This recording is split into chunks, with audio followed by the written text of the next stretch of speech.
We unpack. We unpack. We unpack. Coming to you live, Boxing Ego Unpack. Yeah. We unpack. We unpack. We unpack. Coming to you live. Man, I got some bad news. Dmitry Bivol, his team, they are now going to the press, and they are pressed. They are saying they don't like the outcome of the particular fight with Artur Beterbiev. So much to the point where they said they are going to file an active petition and complaint, basically lodge a complaint against the commission, I'm assuming, or the judges that judged the score cards, probably the 116, 112. They're going to file a official complaint. For me, this is bad news. There used to be a time in boxing where two fighters could fight, no matter what side you picked before the fight.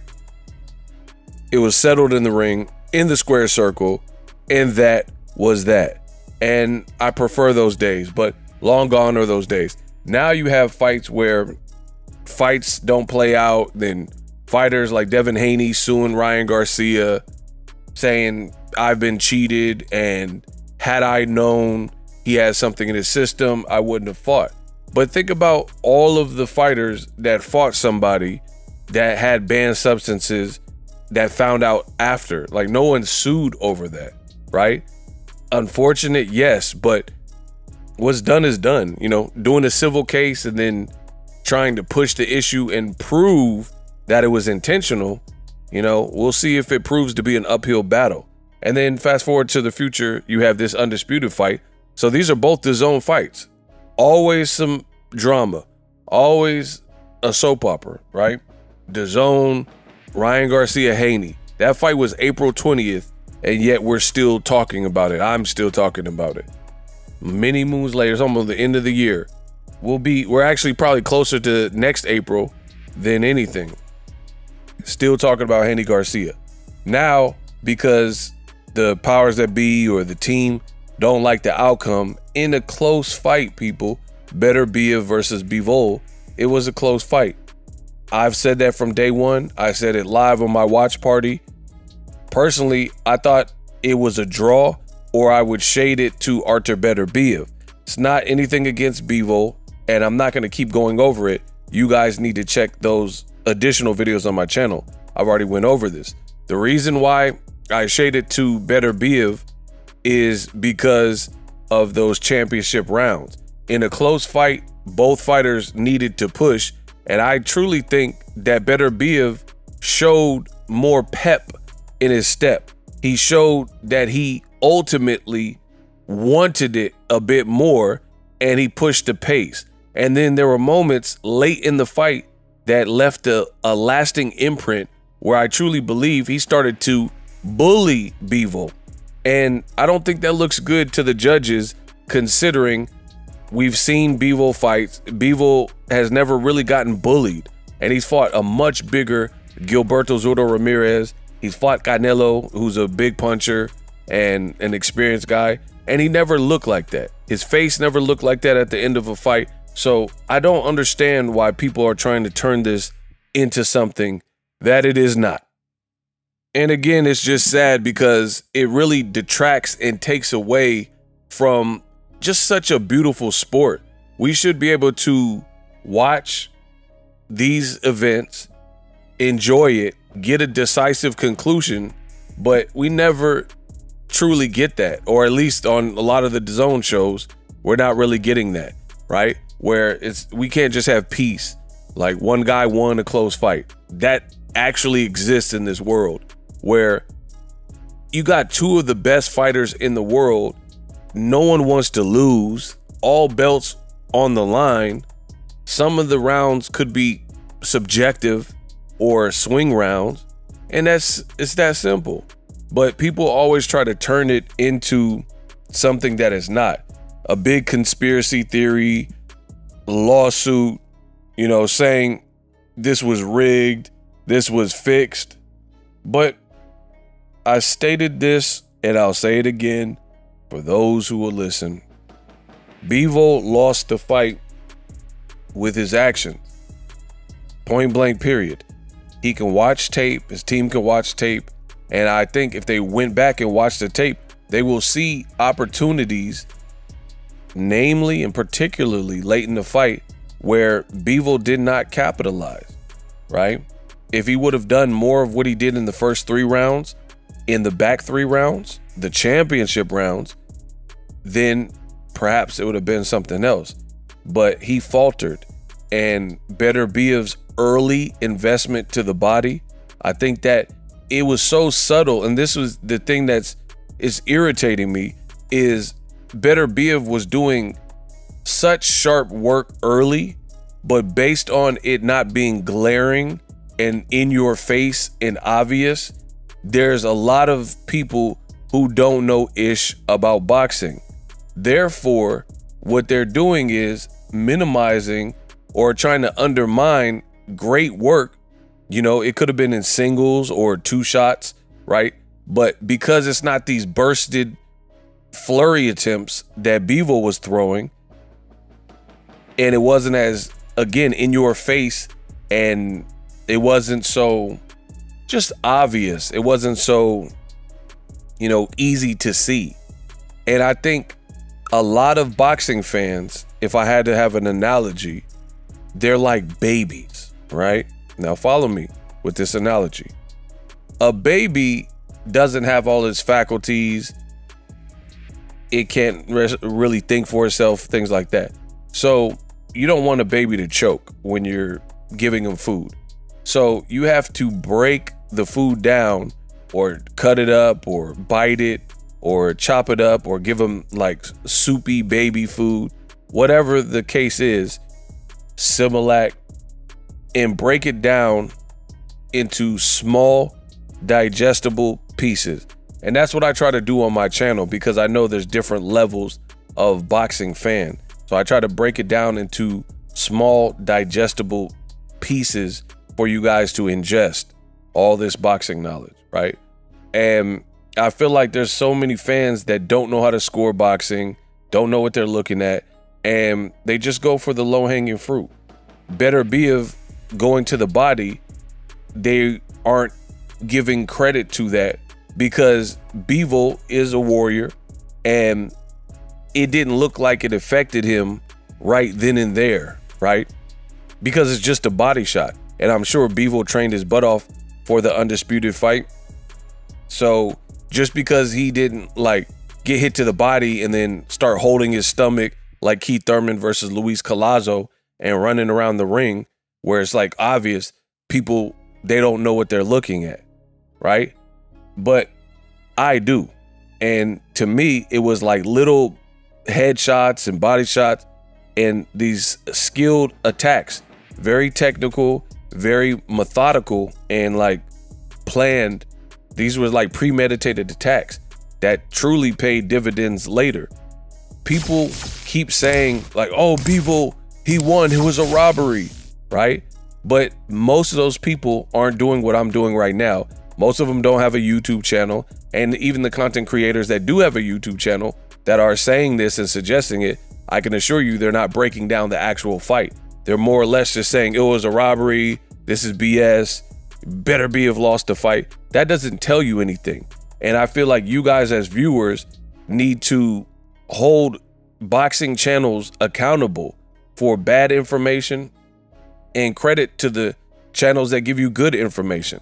There's a lot of low quality content that you can find right here on YouTube or online. Bad audio quality, bad visual quality, cheap looking thumbnails, you know, a bunch of clickbait, rushed videos, 5 minutes or less, not really talking about anything.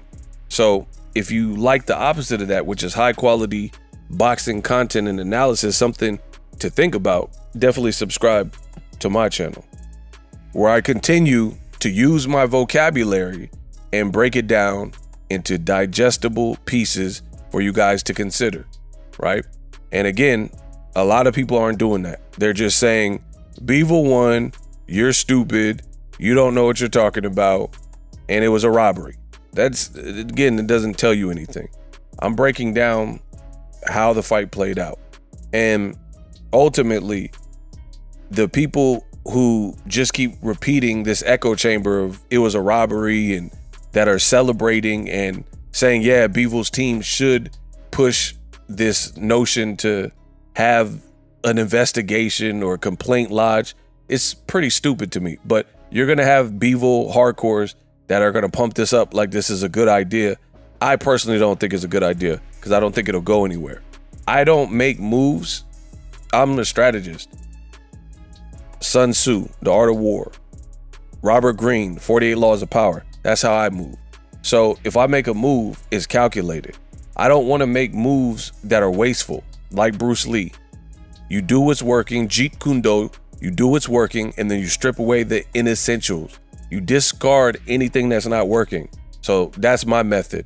When I strike, I want it to hit, and I want it to hit hard. To me, Bivol, this complaint is not going to go anywhere. It's not going to, what does he think is going to happen? Unless someone failed a drug test or something, nothing's going to happen, right? They're not going to overturn a close fight. Like what could you say? Oh, I want this judge banned for life. When have they done that in boxing history? There's been other judges that turned in poor scorecards, right? And, you know, nothing happened to them. Canelo versus Triple G, part 1. I was at that fight. Everybody hated Adelaide Bird's scorecard. She was judging fights weeks later, right? So I've been in this space. This is not going to go anywhere. So just going to the media and Eddie Hearn trying to say, oh, this was a robbery, Bivol's team pandering to the media that this was deplorable and they're going to file a lawsuit, a complaint. It just, to me, is stupid and it's a waste of time. Close fights, can't really consider it a robbery, and you should just try to focus on landing the rematch, getting your belts back. I think that would be, if I was Bivol's team, that would be a more important priority rather than something I know nothing is going to happen. Book it. Mark this video down. I promise you nothing in the world of boxing is going to happen unless new information develops that a person who had a banned substance in their system or something crazy like that. But just based on it being a close fight and you don't like one judge's scorecard, but the right man won, good luck with that. And it's funny because you'll notice in this sport of boxing, there are a lot of people who, again, go for the low-hanging fruit and they turn to their neighbors and they try to do what's popular. I don't ever do what's popular. I do what's in my heart. And that hasn't let me down so far, right? So you got people who were trying to create this like little congregation, if you will, of people claiming a robbery. And initially after the fight, you heard a good amount of people, right, that were like robbery, robbery, robbery. And I think they try to get something going, like this big protest and boycott. But as it started to expand, I feel like that fell apart and backfired really quickly because more and more people of authority started to speak out, more podcasts, more people like myself breaking down the fight. And I think some people may have went back and rewatched it, things like that. And they're looking at it and they're like, you know what? This wasn't really a big robbery. It was just a close fight. It was a good fight. So now as the days go on, the fight was on Saturday. And as we move through the week, I feel like that died really quick. This whole notion of a robbery. Yes, there's still people saying it, but all in all, I feel like it didn't gain the traction that they hoped for. With the people screaming robbery, it reminds me of Joker 2. You spent $200 million to make a crap movie that's a musical, and then you put it out, and then your first week or two at the box office were your best, and then word starts to get out that this just isn't a good movie, and they ruined it, right? And then now you're seeing what's the movie called? Terrifier 3, and other movies start to get more attraction and make more money than what was supposed to be a blockbuster hit like the first one that got 11 Oscar nominations, Joker Part 1. So you see the crowd is not resonating with Joker 2 and it's being considered a huge flop that stands to lose a lot of money. And that's what it reminds me of when it comes to the people who are hoping this robbery talk would gain traction. As the days wore on and people started, like the law started to settle in, you're seeing less and less people say that. And it's so funny to me because, again, people always turn to their neighbor. A lot of people, they need validation. They need someone else to agree with them. And then when they see that it's not necessarily happening, then they like kind of let it go. And ultimately, we've seen fights where they were true robberies. The conversation doesn't just die in a day or two, right? When it's a true robbery and the fans are outraged, this is stuff that bleeds clear into the week, right? It'll be Thursday, Friday, and people are still upset with the outcome, even on like premature stoppages, right? It's not the case here because it wasn't even that type of fight.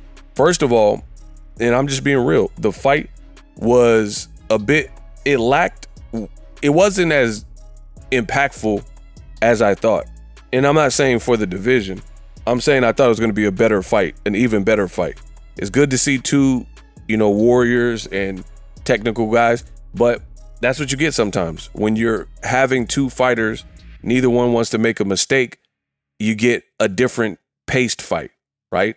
Like, just being fair, if you look at Bivol's performance versus Zordo Ramirez and Canelo, I would say those fights had more action, even if it was like a bit more one-way traffic because of the style of the fight. But I think Bivol knew he had to be on his best behavior considering Beterbiev's style, and Beterbiev came out showing that he's not just a plodding one-dimensional slugger, and he started to box more. So it just created a different type of fight. Still a solid, very solid fight, but I think it was a fight that I truthfully expected probably a bit more in terms of tempo, but it is what it is. I'm not mad at it. So as far as Dmitry Bivol's team saying that they're trying to file a complaint, I think it's dumb.